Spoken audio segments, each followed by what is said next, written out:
I did want to ask you this: what kind of support?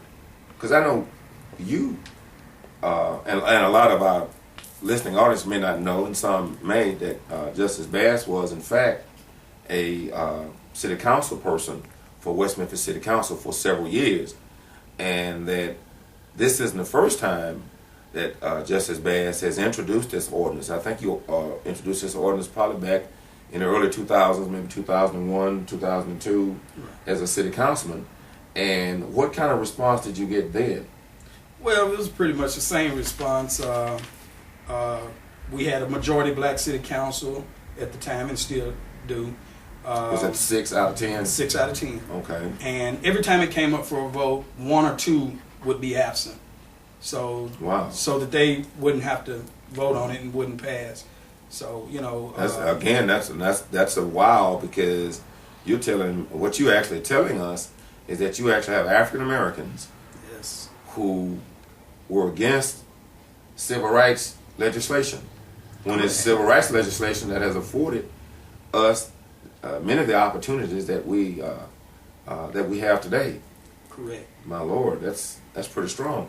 And I noticed that you, in one of this quorum court meetings, that you responded pretty strongly to the other African Americans, well, you and I'll use your word because we are online, but you call them nutless.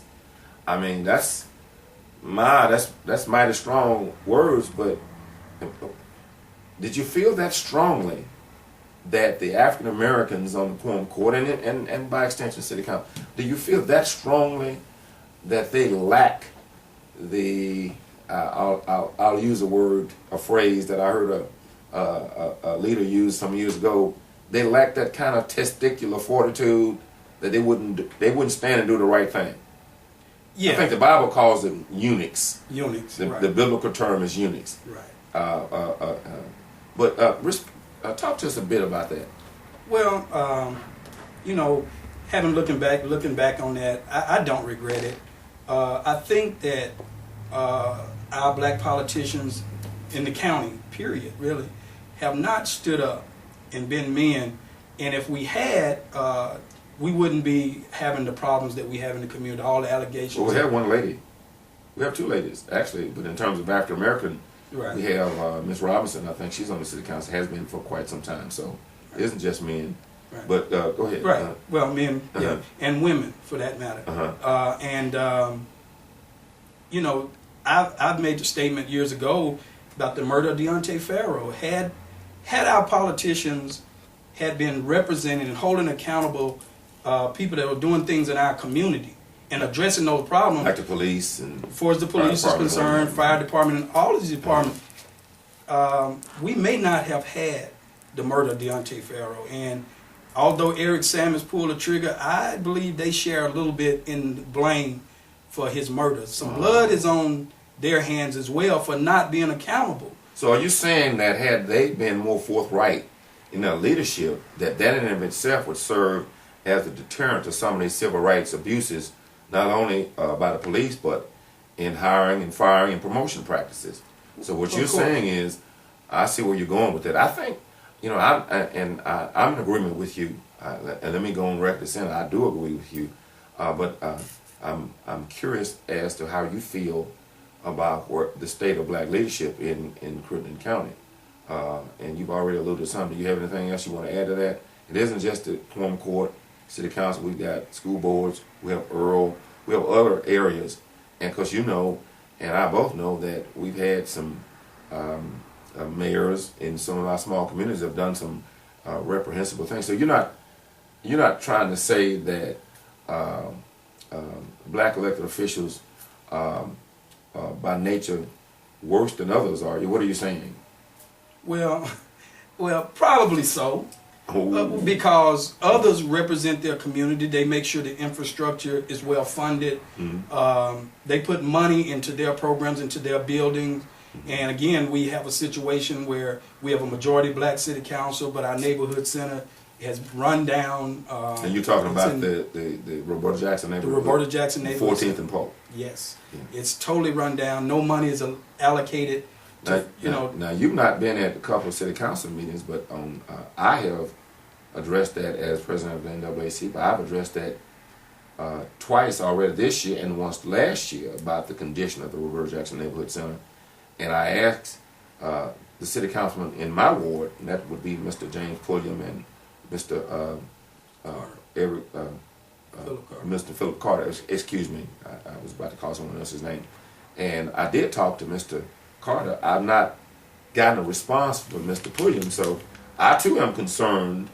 And of course, it could be me, because there are some people that might take offense to me personally, but still, the issue of fixing up that building and making sure that it's in good condition is an issue. And go ahead and finish. I just wanted to agree with you on that, if you don't mind. Right. Well, I mean, that's just, it's a reflection of, the problem we have in its holistic view. When they can't, you got a majority on the council, majority black city council, and their job is to control the purse or the budget, the money, and they can't do what it takes just to get one building up to par, even if they had to put an alarm on the building. Because I talked to one of the council members, and he said that the building was fixed at one time and people broke into it and messed it up again. Well, you put an alarm on the building, and it's just run down. It's run down. So I agree. Yeah. I agree. I think it's just a reflection of poor leadership, and I just would like to encourage them to take charge. Well, I'll tell you what, probably in one of our upcoming shows, since you did appoint or impanel a civil rights commission, and it's already up and running, as I said earlier, I'm proud to be a part of that. Maybe we can get you and the chairman, Mr. Hatchett, Daniel Hatchett, and maybe some of the members of the board to come sometimes, and we can talk to the board so that people will know what they're about. I mean, can you tell us, can you be a little bit more specific about, what we need a civil rights board for?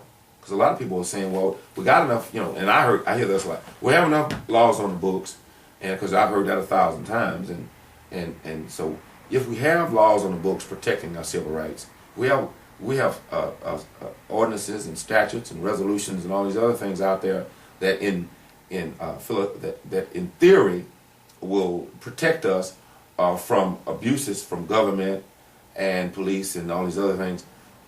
Why did you need to go and create a whole nother separate commission to do what the laws are supposed to do to begin with? Well, the purpose was to, you have to enforce those laws. Okay. So the commission will be about enforcing those laws through the judicial process.